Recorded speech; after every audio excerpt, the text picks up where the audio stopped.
Hello and welcome to the podcast. I'm your host, Evan Brand. Thanks for joining me. Today's interview is with Julie Olson. Like me, she has some cool credentials.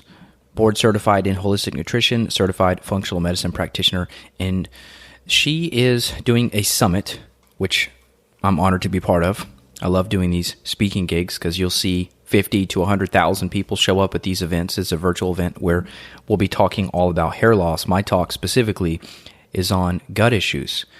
And I kind of started fixing hair issues, which I talk about this here in a minute, but I started fixing hair issues by accident. These women that were complaining of losing hair or thinning hair. Obviously, this has been ramped up the past few years with injections and viruses floating around. There's been a lot of hair loss issues that come on pretty acutely. And we've been able to reverse and improve a lot of that by working on the gut and the immune system. So we'll get more into that in a minute, but I just encourage you to check out this event. It'll be free coming up here in a couple of weeks. If you're listening at the time of the recording around June 2023, you'll be able to access all the free talks. There's like 30 other functional medicine talks in this event, so check it out. And in regards to the coaching program, I'm really happy that we're seeing practitioners get in there, yoga teachers, naturopaths, medical doctors. The Confident Coach program is something I offer as a way for you to learn how to build an online practice. So if you are a health seeker or if you're in the health space already, maybe you have a brick and mortar practice, you want to transition to online, or maybe you just want to build that online side of things, the Confident Coach program is amazing. And it's really the only place where I pull back the curtain, where we talk about logo creation, website modification, scheduling, business formation, getting rid of mental blocks, talk about credentials, intro calls, setting goals, how you dress, how you talk, how you help people. What about social media? It's all there. So if you are looking to do that, there's also a whole income growth strategy about how do people actually make money helping people? And can you make money helping people? And how does that all work? And then what about podcasting setup? And what kind of tools do you need to record? I think you'll like it. So if that resonates with you, there is a free masterclass video you can watch for the Confident Coach program. So we'll put the link for that there. Also, the flagship Better Belly, always adding new content to that, where you'll be able to learn how to fix your digestive issues. And this applies not only to you, but if you have children as well, you can make significant progress with children. Generally, they get better faster than adults. So if you or your loved one or your children are suffering with digestive issues, anxiety, fatigue, those type of issues, I'll tell you truthfully, I'm one of the best, and most people have been to 5 or 10 or 15 different practitioners, doctors, pediatricians before they get to me, and I'm the last stop, and usually we succeed. So that's what I'll say about the courses. And then clinically, I do still have some availability at my site, evanbrand.com, that has all the details where you could book a 15-minute free call with me. We can chat about your symptoms, your goals, and I'll let you know if you're a good fit for care. If you've already had some functional medicine labs like organic acids, stool testing, etc., that helps to speed things up. All right, let's get into the show. Julie, thanks for joining me. Thanks for having me. I'm really excited for this. So hair loss on the surface may sound like this, hate to say vain, but in a way it's this visual thing that really affects people's self-confidence. And you see ads everywhere now.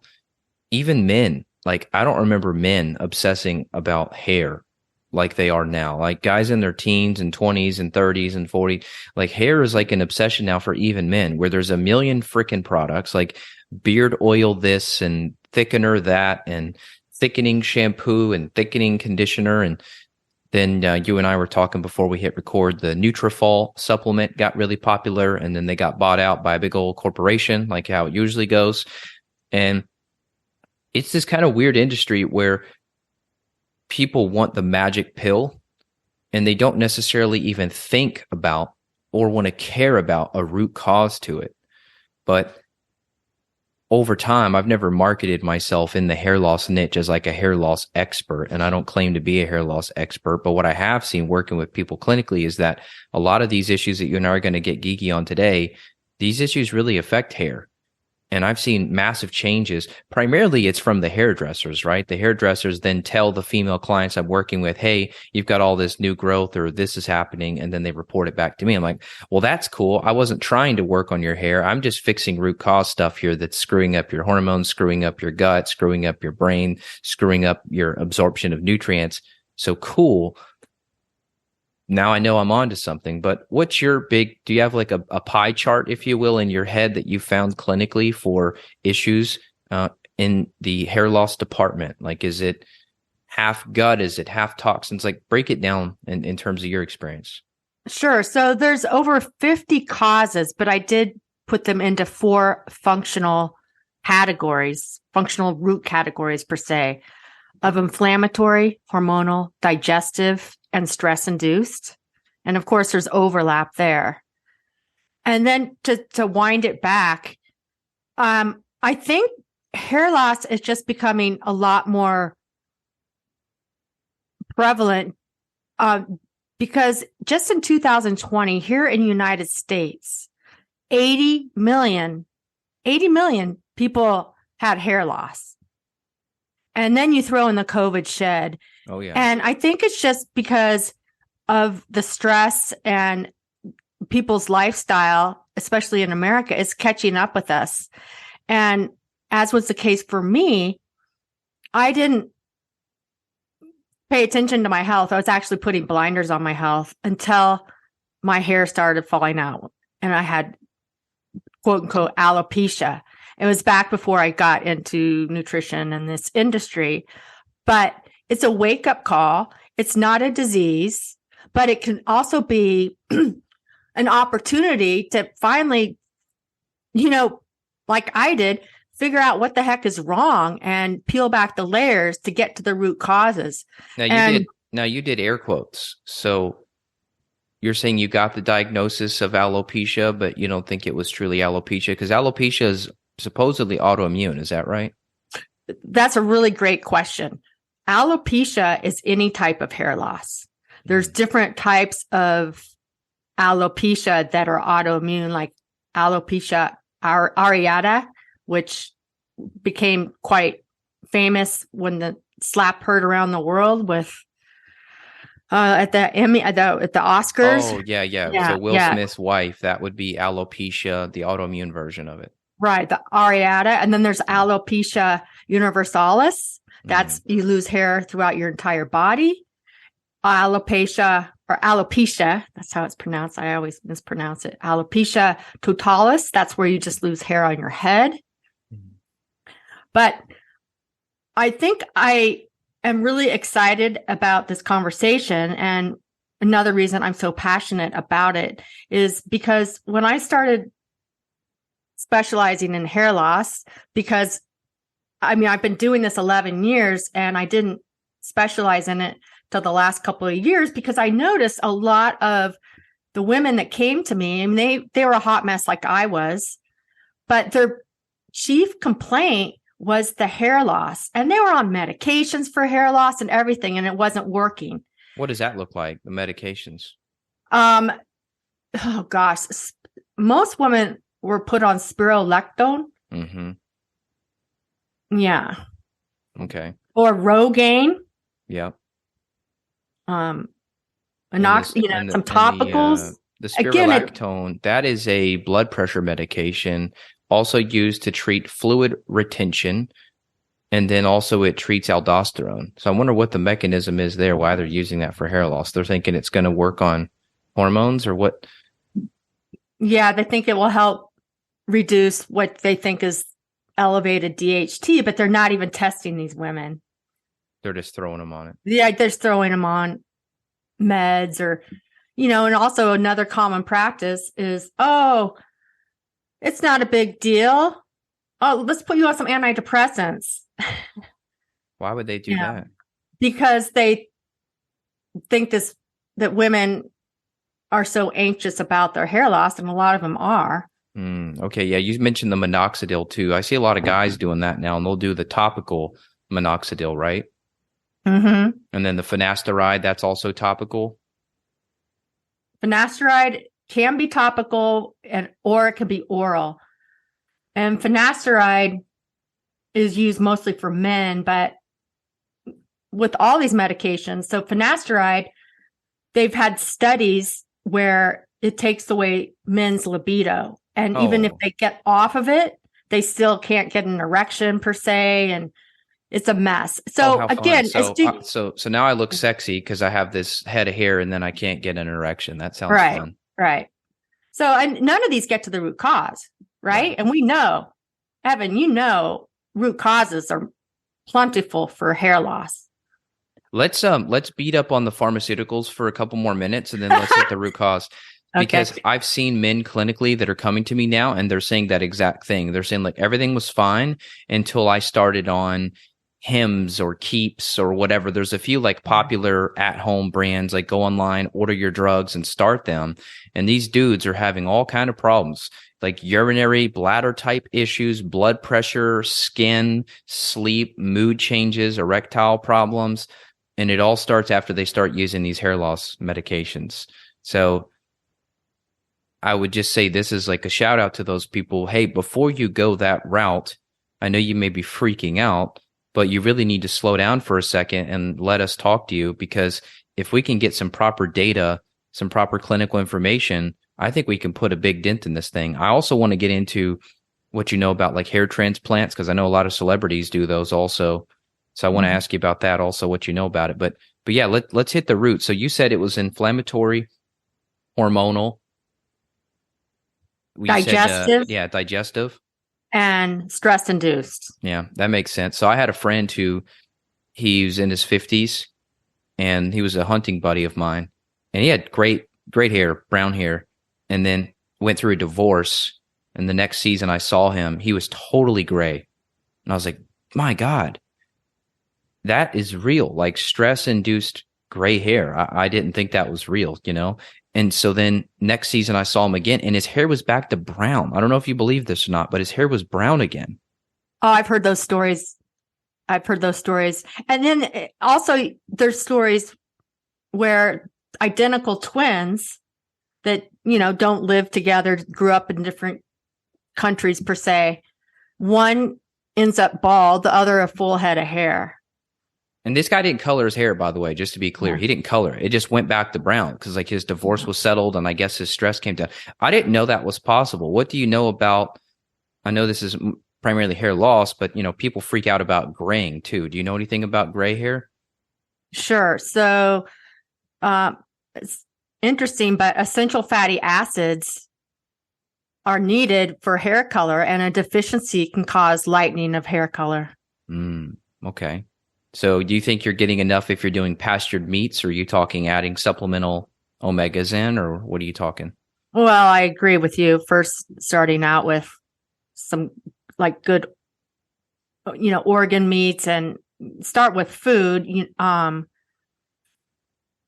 fatty fish, the low mercury versions. But then, supplementing even with not only like omega-3s, but borage oil is really great for hair.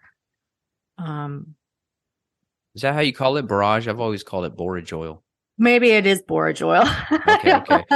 What do you know about nutrients in hair? So I know that there's some talk about like the zinc copper ratio and how that relates to hair, possibly hair coloring, hair graying, etc. And then also hair growth. I want to get into the nutrients, and then we definitely need to talk like infections, toxins, hormones. I want to try to break all these down. Sure. Well, I'm going to bring up the most common one associated is biotin, but it actually doesn't help with hair growth, but deficiencies can lead to dry, brittle hair that's more prone to thinning.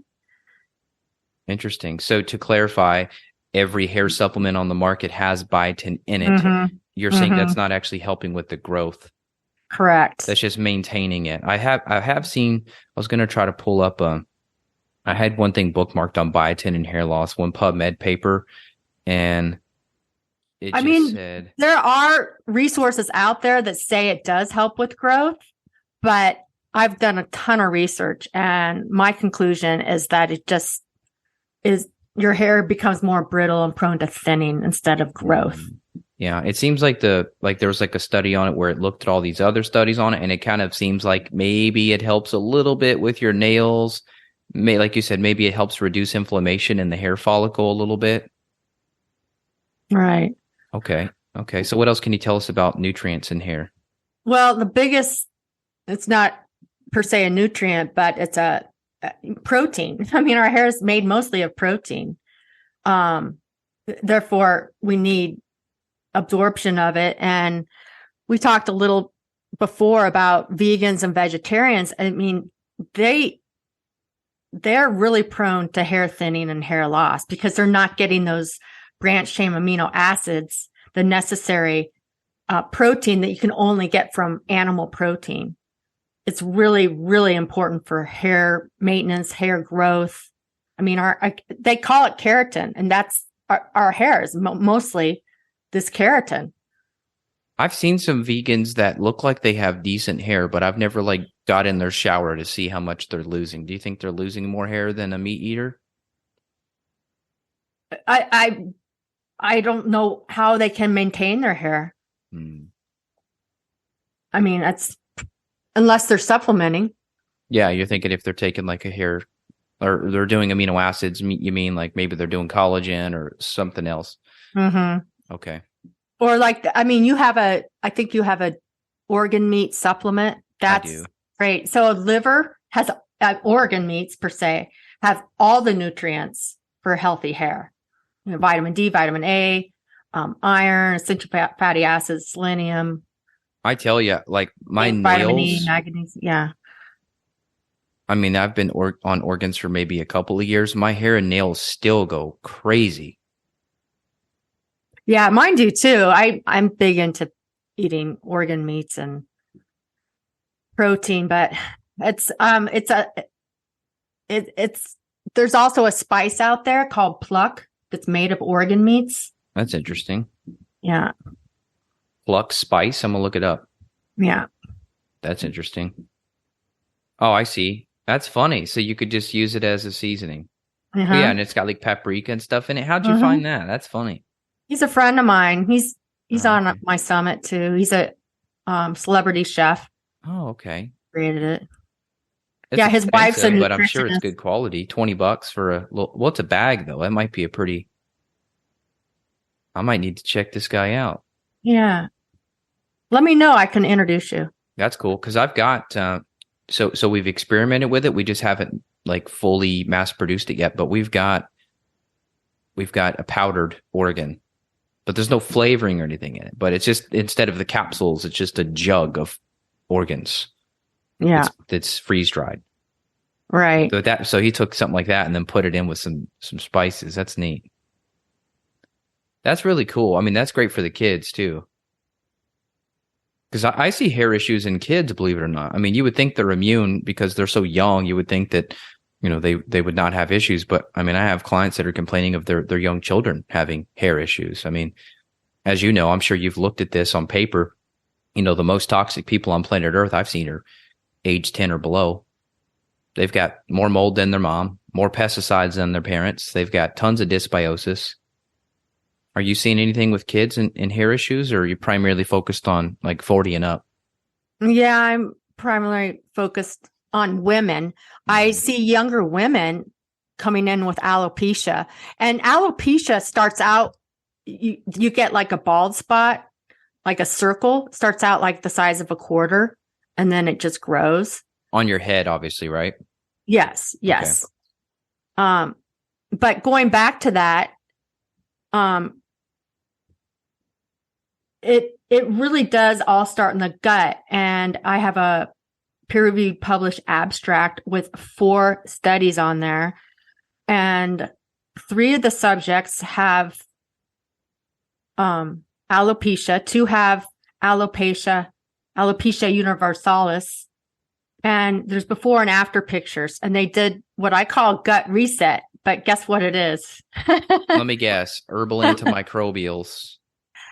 No, it's pretty radical. Okay. It's a fecal microbial transplant. Oh, yeah. Okay. Yeah. That's interesting. And it's just to prove the point. I have it on my abstract to show the before and after. And, there's a woman on there, and these are PubMed studies. And then my favorite is an 86-year-old man who has an alopecia bald spot on the back of his head, and it all grew back. That's cool. From the fecal transplant. So what, and how does the stool donor be found? I mean, you just pick somebody like, yep, he's got a good hair. Hey, give me some poop. Like, how does this work? No, it actually was a per se afterthought. These people, one guy had C. diff, and the lady had colitis, but everything resolved. They have to find, really healthy donor. It's a whole process. So this was an accident then. You're saying the hair success was a side effect of trying to treat these potentially antibiotic resistant or otherwise treatment resistant bacterial infections in the gut. Right. But again, it's just to prove a point that if you get your gut healthy, you can even grow hair. I mean, these two men, they were bald and they were told they would never grow their hair. And within weeks, they were growing hair. Again, it's not easy to get these, but it's just to prove a point, a clinical point, that if you get your gut healthy and you keep it healthy, you can even grow hair. Because the problem with hair loss is if it gets to the point of the scarring of the hair follicle, it's nearly impossible to reverse, but it was reversed in these men. How does your hair follicle get scarred? Well, that is a really good question, but it gets to the point where it first starts out where you get massive shedding and then miniaturization of the hair follicles. And then if you don't reverse that or do something about it, they just get narrower and narrower. The follicles just get so narrow, and then they just close up and scar over. Oh, I see. Yes. Interesting. Okay. So we talked about nutrients a little bit. I know there's some stuff on vitamin C, probably all, like any good professional multi would be helpful, right? Because there's some link between vitamin C and hair, of course, iron, ferritin. You covered biotin. I briefly mentioned zinc. You covered vitamin A. So, I mean, essentially organs, good professional multi seems like it would be a good idea. I know there's some other more novel herbs and ingredients and plants out there. Do you want to give any mention to those? Any particular like plant extracts, or, I mean, would you throw adaptogens into the mix as well? I mean, is there anything some of my favorites are like rhodiola, Siberian ginseng. I mean, do these adaptogens have any help in hair loss, or maybe in a roundabout way because you're supporting adrenals and therefore you're optimizing hormones, which improves hair loss? Have you thought about this? Oh, absolutely. Absolutely. But before I get into that, I want to mention that flushing niacin can really help with hair growth because it gets the circulation up to the scalp. That's another problem. People are so sedentary nowadays. They're not moving and they're not getting those nutrients to the scalp. But the flushing niacin, not the regular, just the flushing niacin can be very helpful. People don't realize that. And it's not in very many, hair health supplements. That's cool. Well, niacin's amazing for like detox, right? Because we're using that to help with provocation, and we're using that along with sauna. So that's a really good idea. I'm just kind of thinking out loud with you here, having fun. And niacin also helps dilate the capillaries and the buildup of calcium and DHT that can otherwise inhibit hair follicle growth. Interesting. So most multis are not going to be the flushing. It's going to be niacinamide, which is not going to give you that flush. And regular flushing niacin is super cheap and easy to find also. Right. And then going back to blood thinners. What about blood thinners though? Like natural blood thinners. I wonder if that would play any role. Like if you're doing like, nattokinase or lumbrokinase, these herbal blood thinners that we use. I wonder if that does anything because you're improving, blood viscosity. I wonder if that would help with hair or not. It could. Wouldn't probably hurt. Makes sense. Okay. Makes sense.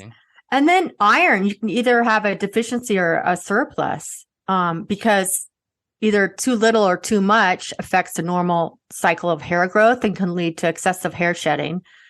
And you really need to have an iron panel and look at the saturation as well, and look at your ferritin, and which is never usually done. Wow, that's interesting. I would know that too little iron would be a problem. I wouldn't think that too much. Yeah, you don't want to go above like 80 with your iron saturation. Yeah, well, the iron saturation is a little different than just the ferritin. The ferritin should be between, the sweet spot would be like 50 and 80. Wow. When I got real sick from mold, my ferritin at one point was like 200-300.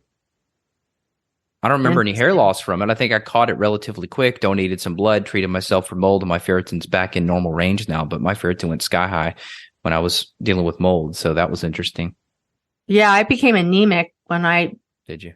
Was losing my hair. That was one of the things, Well, yeah, you're right. It's interesting here. It says one of the early signs of hematomacrosis would be hair loss. Yeah. I didn't know that. Cool. Okay. So definitely need to get an iron panel. So this would be one example where blood work may be helpful, right? I typically talk about these functional labs, organic acid, stool testing, mycotoxins, chemical profile testing. But this would be one case where blood would be a good idea, because you could look at some of these biomarkers, like the full iron panel, which would include ferritin, to try and see what may be an issue there. And, we would look at this clinically too, symptomatically, right? Like we could say, okay, you have hair loss, but then you also have shortness of breath, you have anxiety, you have trouble getting up a flight of stairs, you're winded easily. We might think, this is like an anemia problem for sure. Yeah. Yeah. And then doing a whole thyroid panel is really important. Yeah, let's talk about thyroid. I mean, we know that a lot of women with Hashimoto's, that's like 90% of all hypothyroid cases are autoimmune. So these autoimmune women, do you suspect that it's starts out maybe Hashimoto's, so autoimmune thyroid, and then it turns into an autoimmune hair loss situation? Or do you think it's just something else with thyroid that's driving the hair problem? Yeah, probably both. Yeah. You think, is it something in particular? Is it hypothyroid that's a problem? Have you seen hyperthyroid cause issues? I have plenty of women with Graves' disease, hyperthyroid, that are losing their hair. And then I have plenty with hypo. Okay. So, it sounds like the answer you're giving is it's a Goldilocks, just like everything else then. Just like iron, you don't want too hyperthyroid, don't want too hypothyroid. Right. You're looking for balance, it sounds like. Yeah, absolutely. Okay. And then it's interesting because a lot of the top hair nutrients are also top nutrients for the thyroid, like selenium. Manganese even helps with thyroid. Zinc makes sense. So, manganese, if deficiencies can lead to slow hair growth. Selenium aids in the formation of hair follicles and protection against damage. And then, vitamin A, and it drives me crazy because a lot of these hair supplements, including Nutrafol, has the beta carotene, but you want the true vitamin A in there, like your organ supplements. Yeah, liver, you'll get the real stuff. Yeah. Right. Okay. So how about hormones? Since we're on the topic of thyroid and thyroid hormones, this is obviously going to be a bigger problem for women, perimenopausal, menopausal women, right? Right. I was looking at a little paper on this here.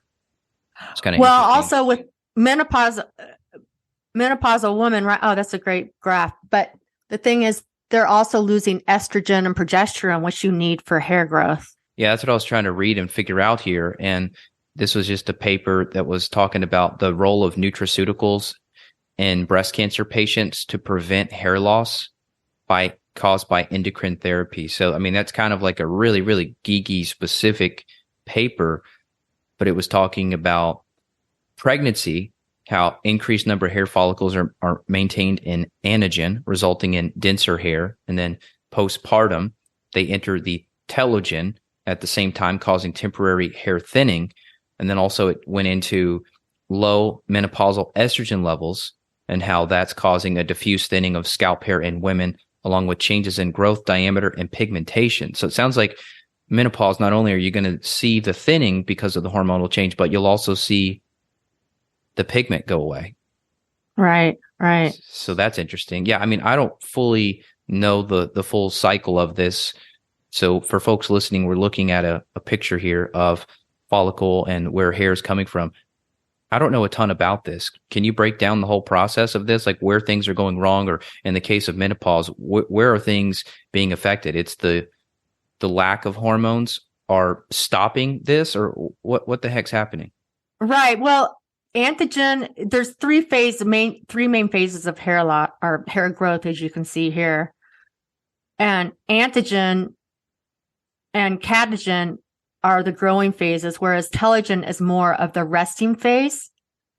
And so what happens with menopause and even stress-induced hair loss, there's a hair, and it's called telogen effluvium, and they're calling the COVID shed chronic telogen effluvium, because what it does is puts you prematurely, it skips this step and puts you into the resting phase prematurely. So you're not growing hair, and you just get behind the 8 ball. Okay, so like it shows here, it's a vicious cycle. You're saying you get stuck in the resting phase. You're not going into the anagen, because anagen kind of sounds like anabolic, right? I think anabolic growth, typically meaning growth. So anabolic steroids, they help you grow muscle. So anagens looks like you're now growing the hair. And then the telogen, you're saying here, is the resting phase. So you're saying that COVID is likely skipping the anagen phase, the growth phase. Is that what you're saying? It is. It is. It's putting you over in the telogen phase a lot quicker than it should, than the normal cycle. And also, elevated cortisol does that. That's where, if you're not managing your stress per se, it can put you right into that resting phase prematurely. Interesting. So, I mean, and not only just the stress of like people where their businesses were shut down or whatever, but the fear, disconnection from family members, social isolation. I mean, this was the perfect storm for a hair loss epidemic. I mean, you dropped the 80 million number. I mean, it's probably higher than that. How many people are having hair loss, not reporting it? I bet it's huge. Exactly. I mean, and that, again, that's just in United States. And then also, I mean, we know stress makes it difficult for you to absorb your nutrients. So, especially during COVID, a lot of people were so stressed out. It became that vicious cycle. Yeah, this is nuts. The whole viral. And, I mean, and if whatever nutrients they are absorbing, if they're even getting them, are going to go to their vital organs first. I mean, our hair is not a vital organ, but it is called the forgotten organ. And they have this newly discovered scalp hair follicle microbiome, but it has the third highest cellular turnover in the body. Some resources say the first. So it requires an enormous amount of energy and nutrient absorption. Our mitochondria needs to be optimal. So our hair loss suffers a lot from, since it gets the last of the love, but it is now considered a microbiome all in of itself. Wow. Well, that's really interesting. And I guess I should have known this a decade ago, because here's a paper on it right here, which was in 2013, a journal talking about probiotics and how that has been shown to help hair. Well, yes, but there's only a couple of probiotics that are helping with hair. So this is talking about probiotic yogurt in hair. What else do they say about it? This is interesting stuff. Dietary probiotics upregulate the hair follicle cycling. Okay. Interesting. Well, so this is why I've probably been improving people's hair by accident by working on the gut, because in these protocols, we're typically using multi-strain probiotics. It's not talking about specific strains here yet. This is interesting stuff. Well, so let me tell you what please. there's a couple of, hold on, three strains of probiotics that are most helpful for hair growth. So Lactobacillus plantarum, it promotes faster hair growth. Lactobacillus reuteri, however. Yeah, I call it reuteri, yeah. So it's known to enhance the activity of anti-inflammatory cytokines, which are necessary for hair growth, as well as prevention of hair thinning. And then Lactobacillus rhamnosus is known to produce biotin, which of course helps fight, hair thinning and bad bacteria. So that's cool. Okay. Well, this show is now brought to you by my ProBio 50. Oh, nice. We've got almost 9 billion plantarum. We've got the rhamnosus, another 3 billion. I want to look through the papers and figure out exactly if there's even more strains, I bet all strains probably help. I mean, if it's absolutely. If it's unless someone has SIBO, and you have to be careful about the type of probiotics, you want to do more of the spore based. Oh, here's a paper too, the Paracasei. That's interesting. So Lactobacillus paracasei, that promotes hair growth. Now, this is a mouse model, but most of that stuff extrapolates over to humans, so that's cool. Yeah, that's how they started that whole fecal transplant with mice. Very cool. Tested it on mice. They put it in the fecal transplant into I can show you some images, but into a thin mouse.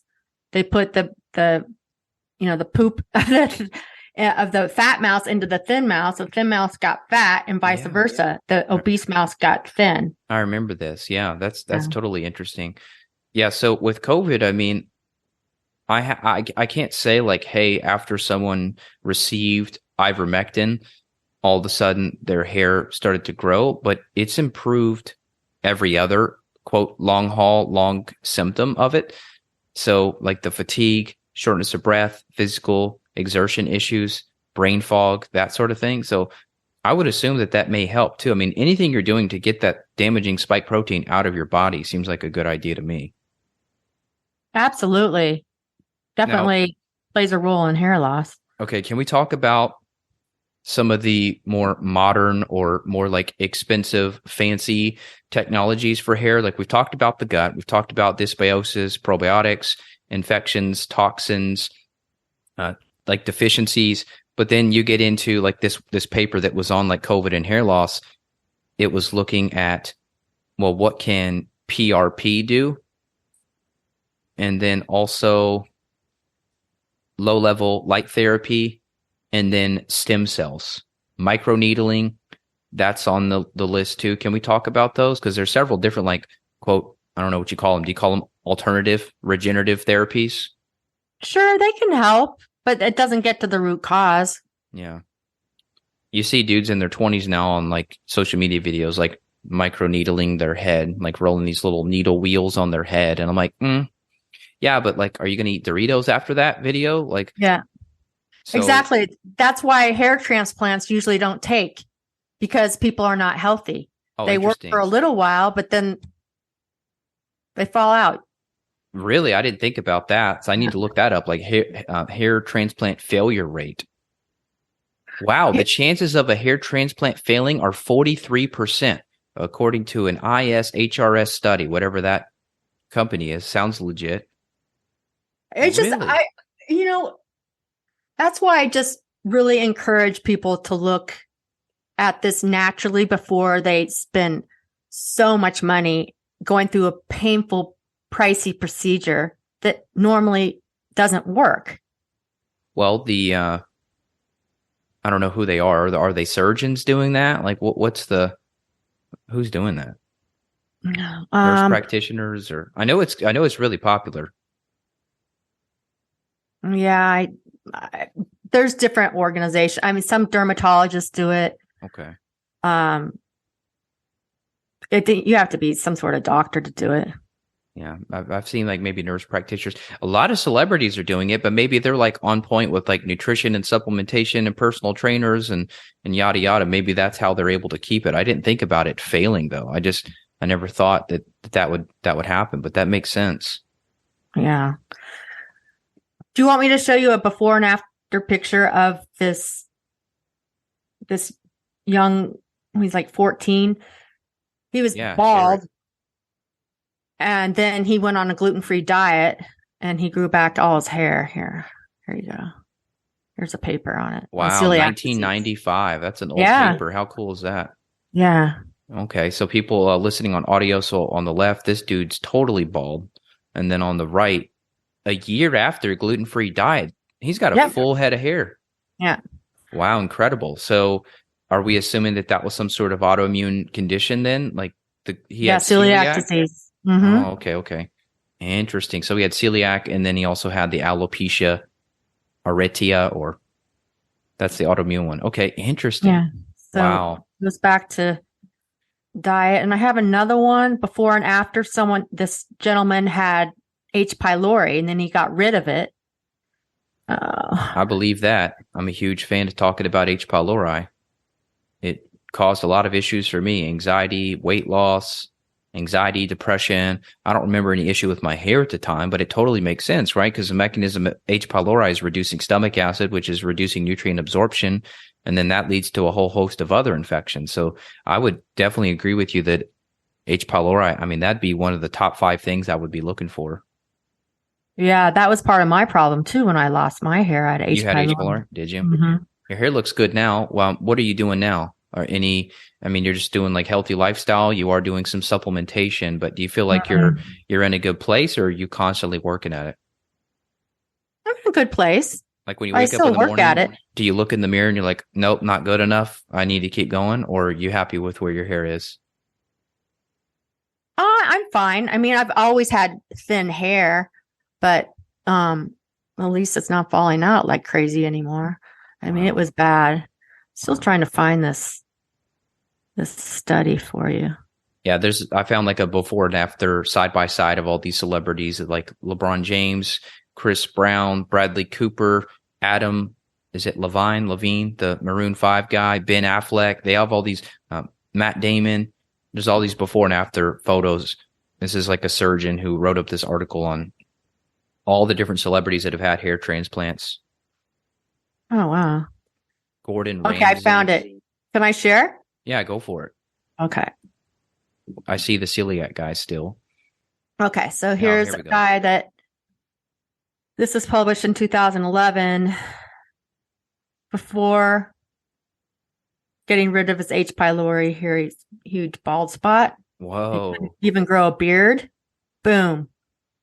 Look at the progression. I mean, This is a full head of hair. Yeah, that's like a mop now. Beautiful. How cool is that? Evidence of hair regrowth at week 4. Wow. That's a quick turnaround time. Wow. Okay. And then it goes into hair week at 16, J through L. I see. Okay.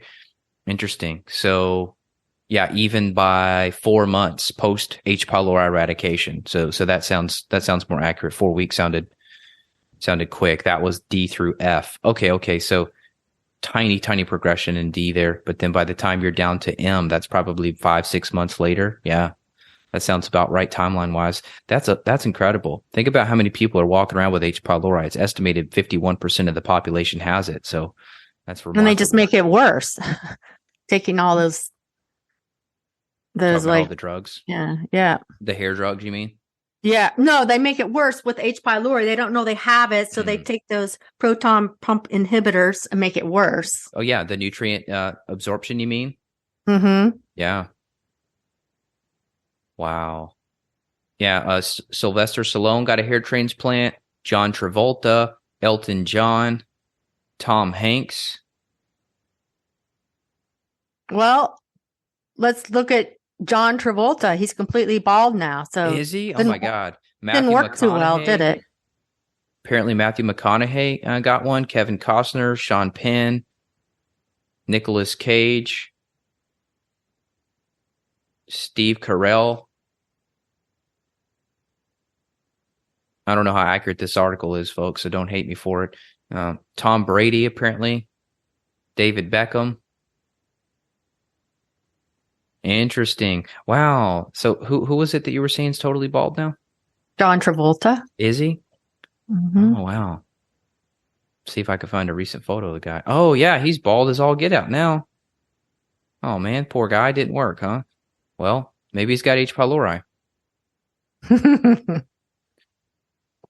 Somebody tell John. Oh, yeah, yeah, he's got it all over his social media page. It's just straight bald. Man, not a single hair left. Still got a beard, though. That's interesting. What do you make of that? If someone's got no head hair but still got a beard here. Well, there's different growth. I mean, again, it's the scalp hair follicle microbiome, which is different than the hair you grow on your face. Okay. So do you have any other recommended therapies though? I mean, the whole like PRP, the microneedling, the laser. I mean, would you say that's worth pursuing in addition to all the other like functional medicine strategies we've talked about? Or you think it wouldn't be needed? I'd first try the natural solutions first. Yeah. And if you're not getting anywhere, sure, try that. But there's no scientific no scientific clarification per se that PRP even works. Really? I figured that'd be in the literature now with how popular you hear about it. Well, I know it is pretty popular, but it doesn't work for a lot of people, supposedly. Andrew Huberman just did a podcast on hair, and he even said that it's So not there's only like one paper on it. PRP. Mm-hmm. Wow. There's no scientific evidence that it works. Here's the thing. You know, you and I are working with people clinically, so we may see stuff that other people don't see. Like Andrew Huberman, he may have done, oh yeah, I see a month ago he did one about the science of healthy hair, hair loss, how to regrow it. Mm-hmm. But that's all from like him looking at PubMed. He's not working clinically. So I'm just looking at the notes on his video. It talks about minoxidil and blood flow, massage, microneedling, Botox treatments, topical caffeine, iron, saw palmetto, curcumin, topical finasteride, post-finasteride syndrome, dutasteride. Guess what he's not talking about? Parasites, H. pylori, bacterial overgrowth. Those are the real functional things. So, Andrew, we'll try to get this podcast to you, and we can jump on. We'll do a 3-way hair loss podcast because that probably got 1 million views, but people will be missing on these root cause strategies. So I would say definitely get the stool looked at, get the urine, probably a blood panel too, if this is a big problem for you. If you've had COVID, you know, we could talk about a plan for that. Also, I'm sure you're seeing it with the injection too. Are you seeing women, hey, I got the injection and then boom, or not so much? Yeah. Yeah. You are? Okay. Absolutely. And then mold, like people ignore that. I know you're big into mold, and you know, that is, there's tons of papers on the connection between mold and hair loss. Really? Yeah. I saw something about VEGF and, you know, this vascular endothelial growth factor, and VEGF is definitely affected by mold. So I'm wondering if that's the mechanism. Do you know what other mechanism, how or why would mold be affecting the hair? It damages the hair follicle. Interesting. Meaning if you have mold inside of your body, it's like internally damaging the follicle, or you're saying like, hey, externally being in a moldy building is damaging it that way? No, internally. It internally damages the hair follicle. Wow. Okay. I mean, it's not going to help either if you get it externally, I'm sure. But yeah. From what I've read, the research, and Bridget Danner was on my summit. She came across a ton of studies, and that was the conclusion. It damages the hair follicle. So it slows down or just stops the growth. Makes total sense. Well, on that note, mast cell activation, which is yeah, that's a big one, and that's another unknown one. So COVID triggers mast cells. Mold, and that's associated with the COVID shed and hair loss. Lyme, Bartonella, Babesia, Rickettsia, Anaplasma, Rocky Mountain spotted fever. I mean, Mycoplasma, cytomegalovirus, Epstein-Barr. I mean, any of these things that may trigger mast cell activation. That also, I mean, there's a million papers here on mast cells and skin issues, migraines, fatigue, digestive issues, bladder problems, eczema, hair loss. That's why I featured Dr. Kelly McCann up there with you on my summit, because she talked about the mast cell activation. This is a huge piece of the puzzle. Yes, huge. And then, of course, stress can aggravate the mast cell. So then the stress creates mast cell activation. And then that degranulation of the mast cells. Yeah, the paper right here, 2017, mast cell degranulation plays a role in intelligent effluvium hair loss. Yeah. Mast cells were significantly higher compared to other groups.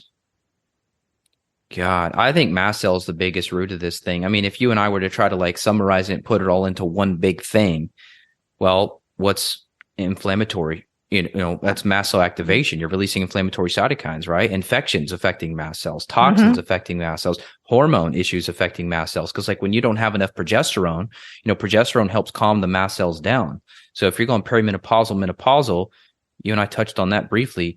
You were primarily saying that the hormone loss is what's affecting the hair growth. Is that right? Yes, because you don't have enough estrogen or progesterone, which you need for hair growth maintenance. But I agree. The mast cell activation is huge. And like you said, there's a ton of papers on it. Wow. It's crazy. It all makes sense. Yeah. And then heavy metals. I mean, heavy metals, you're not detoxifying properly out those heavy metals. That's another biggie.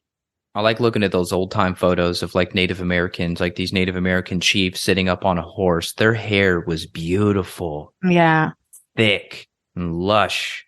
Just a forest, a carpet on their head of hair. My God, those Native Americans, they were eating organs, fresh meat, out in the prairie, no chemicals, no pesticides. Yeah, they had stress chasing a bison, fighting other tribes.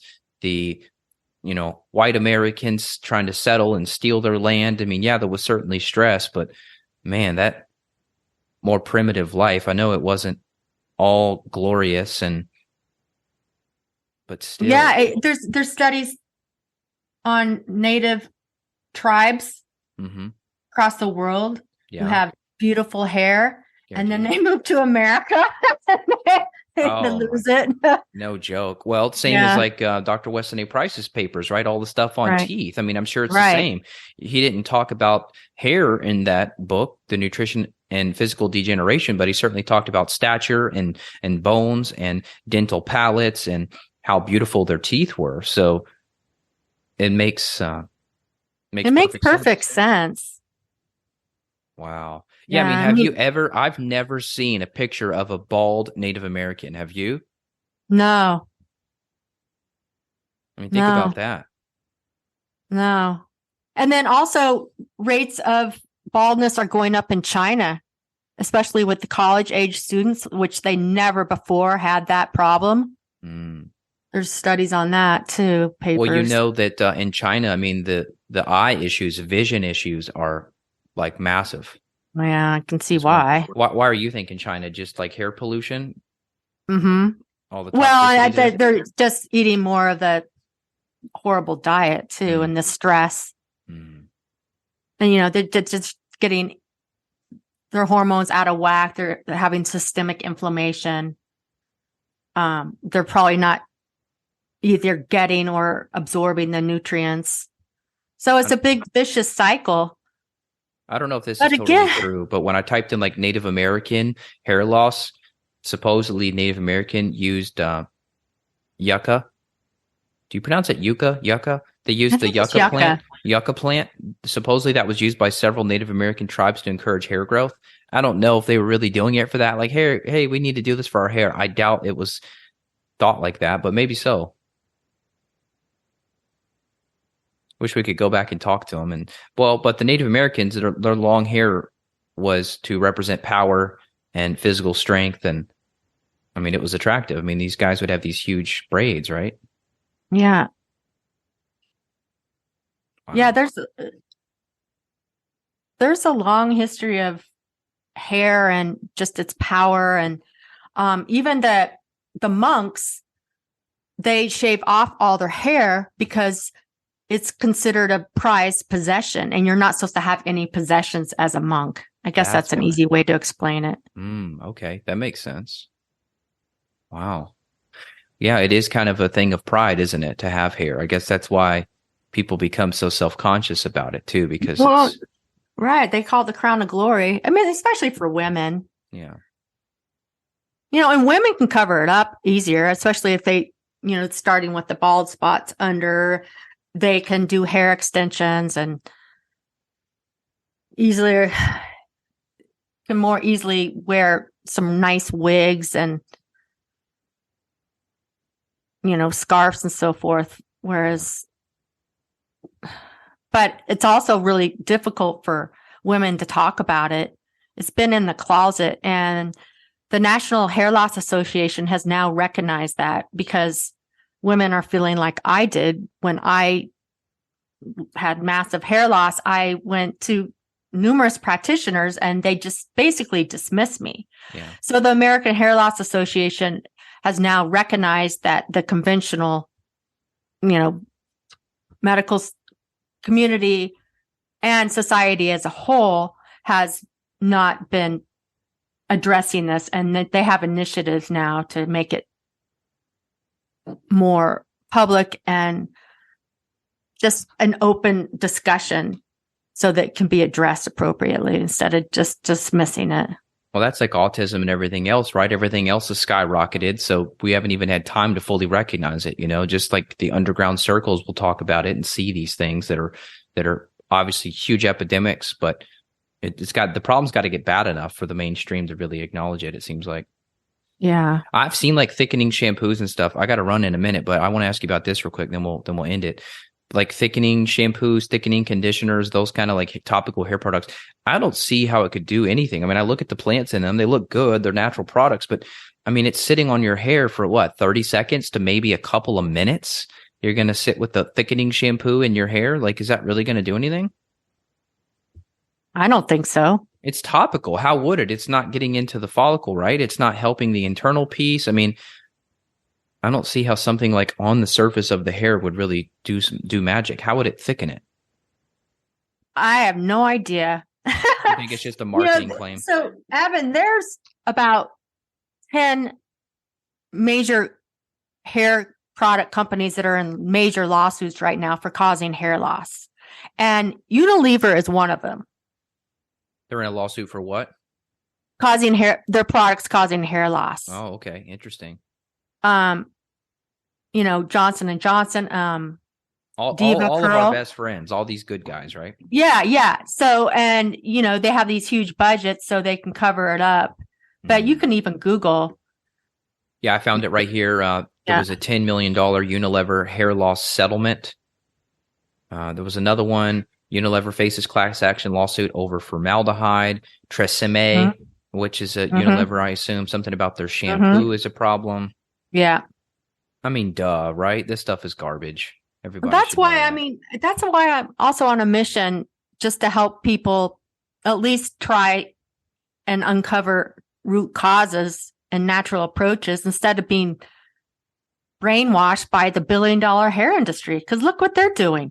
Yeah, it's garbage. This sounds fun here. The Suave Keratin Infusion 30-day smoothing kit melted consumers' hair, causing it to fall out and burn the scalp.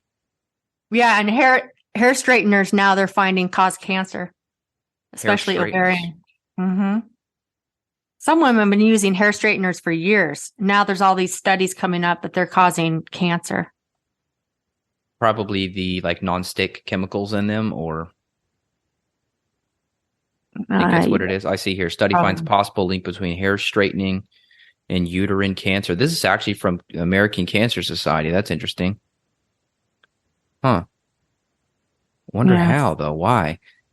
Okay. Let's cover this real quick, and then we'll say bye, because this is fun. I could go for another hour.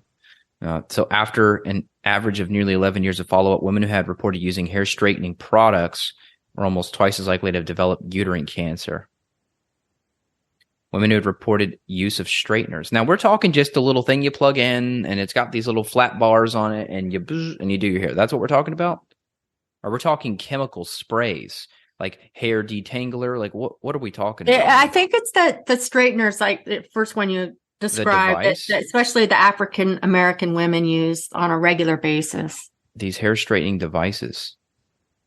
Why though? I mean, is it the magnetic fields? I'm sure those things I haven't measured. I'm sure they're no, but they also have chemicals. Yeah, you think you can't. Yeah, I don't think you can straighten your hair without those chemicals. I thought it was just heat. That's how they were doing it. I thought it was just heat. It was just. I thought they did both. Like a hot metal plate. Okay, here we go. Hair straightener lawsuit. Now you're going to make me dig into a rabbit hole. This is interesting now. See, I'm assuming those things have to have some sort of nonstick chemicals. Okay, yeah. So there's like parabens and phthalates and other things in the hair straighteners. Endocrine disrupting chemicals. That's what they're linking it to. So this is another like article. And then and then we can talk about xenoestrogens. Yeah, we could definitely talk another hour about all this. We can do it sometime. Interesting. Yeah. Well, there you go. Uterine cancer from a hair straightener. Who would have thunk? Increase in breast cancer as well.